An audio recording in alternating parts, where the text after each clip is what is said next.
Hello and welcome to the Monocle Weekly. This time we have very special guests.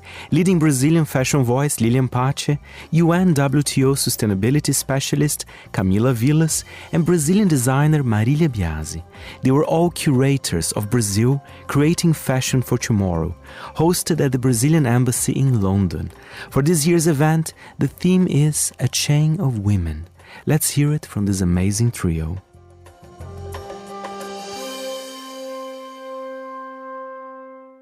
Lilian Pacce, Camila Villas and Marilia Biasi, welcome to Monocle Radio. Pleasure to have you here. This is a Brazilian all over here at Monocle Radio. Thank you so much for having us. And it was great attending the opening for Brazil Creating Fashion for Tomorrow. Lilian, tell me more about the event. This is the second time running, of course. There's a different kind of focus this time, but tell us about the event. When did it start? The idea of the Brazil Creating Fashion for Tomorrow is to highlight Brazilian fashion regarding sustainability and innovation. So our idea is to have different editions focusing on different aspects of this very complex industry. And tell us about the focus this year. It's called A Chain of Women. Explain. I think it's in the title, but explain. It's in the title, but it's always good to highlight why we are giving this title. Because 8% of the fashion industry is women workforce. But usually the man occupies the highest positions, and also about transparency, because we don't care about who made our clothes or, the whole chain.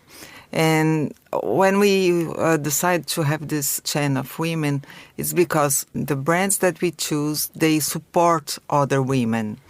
And not just hiring them, but contributing with them, collaborating with them, women from very remote areas, from communities, and at the same time highlighting the handcrafts behind these works. And that's when I'm going to bring Camila here as well, because you work with sustainability as well. So tell us, it's not only just female craftsmanship, but the way Brazil does design, right? Which is quite sustainable. All the brands there were very sustainable with very innovative methods in the way they make their clothes. Can I just, craftsmanship? Yes, see? We need to get a new word for that, right? Craftwomanship. Craftwomanship, yes, I like that. Yeah, so going back to your question, for us was very important that the companies already had the sustainability, the environmental and social aspects in their core business. So it was not supposed to be like a capsule collection. Was something that was already intricate to the business. And I think we have two different aspects. One is about the social aspect where, as Lilian mentioned, they empower communities and also celebrate craftswomanship and hand techniques and maybe methods that would be lost from generation to generation. So we really wanted to celebrate that. And I feel that that's what the brands want to do as well, to give these women a decent living wage and also a way of living that can rely on those techniques. Because also I feel the market now is asking for that. So I think it all comes together. And then the environmental side, we were trying as much as possible to choose pieces that had natural fibers, like I think it was Marina B2 that worked with banana fiber, and then we had a lot of raffia and buriti and carnaúba straw. So I think we managed to have both the social and environmental aspect throughout the exhibition. Marilia, I have a question for you as one of the curators for this exhibition, because you are a designer yourself, right? Tell us a bit more, how did you start working with this exhibition, and perhaps about your work as well, because, you're a woman, you're doing very well here in London, incredible design, I know you for many years. So I think it's something that you care a lot, right? I can feel it. Yes, I do. This is the second edition of the exhibition, and I think it took almost a year to bring everything together for the first one. So the embassy offered this space to us, and when they offered, and they came up with this idea of having a fashion event there, I was like, yeah, we need to talk about sustainability. There is no way we're not going to talk about that. So then we create the exhibition around that. And I've been working in this industry for almost 20 years now. Wow. And yeah, and it's always like the main subject like for me, because I worked like with lots of brands. I've been working in the UK for 12 years now, and it's a bit of a struggle for companies that are established to move things into more sustainable ways. And like sometimes it's also for small brands that are starting, sometimes it's also a big challenge because of costs, like it's not as cheap as doing in a no sustainable way. So it's a thing that is always like, I try to balance, like, because to the brands to survive, like they need to have a profit. So like I've been always very interested on all the ways that we could make things more sustainable. And every brand I work with, like I am working at Kazemi, like I always try to push into more sustainable ways. And I know it's something that it can be done like suddenly, like especially for small brands that doesn't have the budget for it. But I'm always working towards that. So it's something that I'm very interested in. And Lilian, I genuinely think the market is asking for female-led brands as well. And as you say, not, in the high positions as well, which is completely dominated by men. So how was the curatorial process? Because many of the brands, or perhaps all of the brands, they are female-led there in the exhibition. So that's super interesting. So clearly there was a process there. It was just not good fashion, but people, women at the top as well. Yeah, sure. It was the first step for the curatorial process. And then researching their production process was the next step. And really trying to bring the most amazing pieces, Even the display of the exhibition, we try to hang the special pieces on the wall like artwork, because they are unique. Because it's a handmade, handcrafted, so it's impossible to have two the same. So this was the main idea.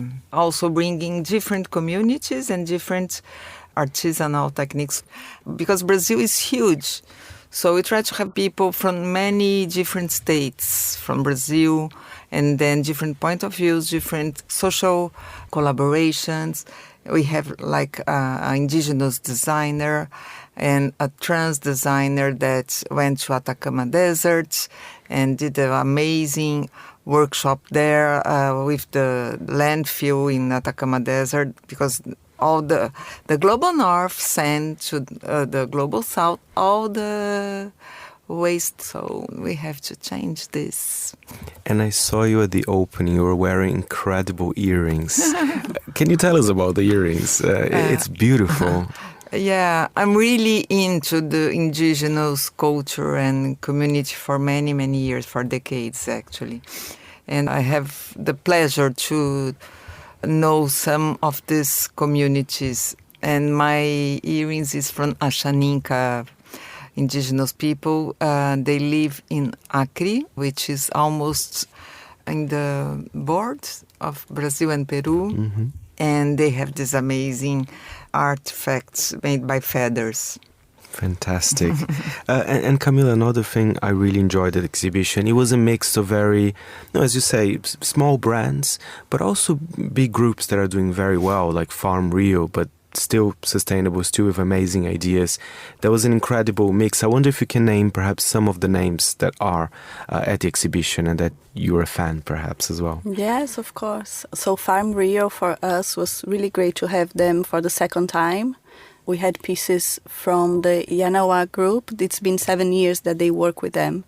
So they choose a piece from 2021, and we were working together in terms of materiality as well. So they decided to work with a clean viscose, which is a lensing type of viscose that has a closed loop. For 20 days, 4 women were working to create the piece using 5 kilos of glass beads, which was amazing. It's fantastic for us when we have this type of collaboration, when the brand really engages with the exhibition. And we also had smaller brands, but also very important, like Flávia Aranha, for example. She's one of the the first designers in Brazil who really had sustainability in the core of the business. We had Catarina Mina from Ceará. She works with the rendeiras. She works with 300 women. They are all artisans and they really celebrate the lace techniques that they have, which is very particular from this region, the northeast region of Brazil. Leni Niemeyer, it's one of the amazing pieces of the exhibition because it's a kind of couture made by Buriti. The construction is amazing, everything is amazing, and the social work behind the pieces is amazing as well. So Leni is very committed to this as well. And we have Pacheco, Patricia Bonaldi. She has a school, embroidery school in her hometown, and she trained already more than 400 women. So it's an amazing job. And Lilian, I want to ask, of course, you've been working with fashion and talking about fashion for many years. The textile industry in Brazil is huge. It's a very important industry for the country, right? So I think it's even more important than how it becomes sustainable. But I wonder if you can talk about the size of the fashion industry, because of course it employs a lot of people. It's a very powerful kind of industry there, right? In Brazil, it's the second industry that employ most. I don't know if... Yeah, that employs most people, Yeah, it's the second one. But, you know, the politics in Brazil, for them, fashion is not important business. It's unbelievable. So the government, it's an industry that doesn't have the same incentives as, for instance, automobile industry or pharmacy industry. You see, it's maybe the values has to change. I completely agree. And one thing that I'm very curious, how, as a Brazilian designer here in London, how do you think not only the British, but maybe the Europeans or people outside Brazil perceive Brazilian fashion? Do you think perhaps the exhibition and the work you do is also to promote Brazilian fashion and show the amazing things we have, the amazing brands, the amazing techniques that we have? Yes, I think people are very interested in Brazilian design in general, and I was very surprised when I moved to here and my first job was for a brand that sells the Brazilian lifestyle here. So I felt like I got more connected to the Brazilian design and art and everything that I had to start researching when I moved to here, because then I was trying to translate all this amazing heritage that we have into clothes to sell to the British market, and European as well. So I learned so much more about Brazil being here than when I was in Brazil working for brands there. Because I think sometimes, I worked for very established brands in Brazil, and sometimes you look a lot outside, and now I had to come outside to look inside, I guess. That's a very good point. But one thing that I'm proud, Camila, living in London for many years, but if you see that in Europe, I think there isn't more interest for Brazilian brands. I mean, we mentioned Farm. They opened recently a store here in London. I think they're expanding. But there are I see other Brazilian kind of fashion. Do you notice that as well, that interest for Brazil? Yes, I noticed the same. And I think it's, I have a 16-year-old and now he's in Instagram, and then his friends, they are wearing T-shirts with Brazil written on it. Brazil core. Yeah, Brazil core, right? I love it. Yeah. And I think it's just amazing to see Brazil out there. And as you said, Farm Rio, but also we have Vix selling abroad, and we have Malvi now presenting with us, and they maybe want to expand. And it's great to see even Brazilian technology. Malvi, for example, they have the yarn of the future. So it's the first Brazilian company that managed to have a recycled yarn made from post-consumer garments, which is a big breakthrough. So I think we couldn't be more proud of Brazilian fashion. Yeah, and we had also jewelry and accessories. Yes.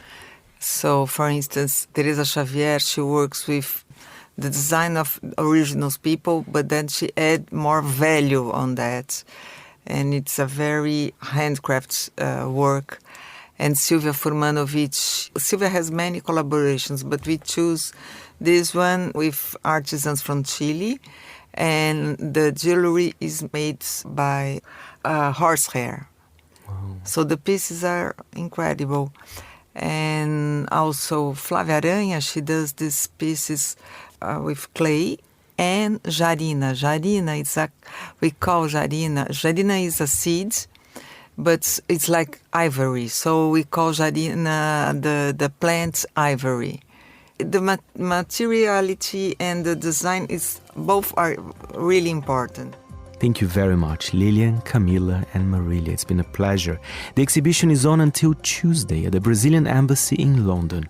For more information, go to bcft.uk. The show was edited by Marilia Biasi. Thank you very much for listening.